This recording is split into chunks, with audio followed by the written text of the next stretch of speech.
Ever wondered how to get expert advice without leaving your couch? Virtual consultations are changing how we connect with professionals, from doctors to designers, right from home.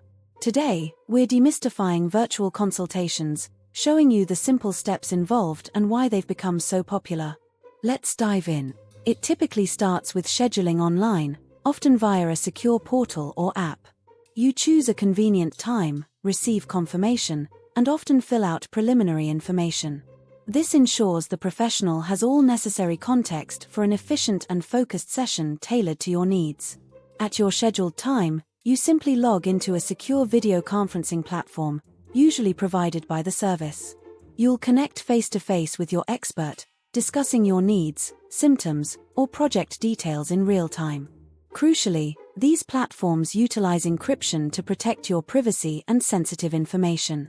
The convenience is unmatched. Imagine no travel time, no waiting rooms. Did you know a recent survey found 76% of patients would continue using telehealth post-pandemic? Afterward, you might receive digital summaries, prescriptions, or follow-up instructions directly, ensuring seamless continuity. So, virtual consultations offer a secure, efficient, and highly convenient way to connect with experts. They're not just a trend, they're an essential part of our modern, connected world. If this helped, like this video, comment your thoughts, and subscribe for more insight.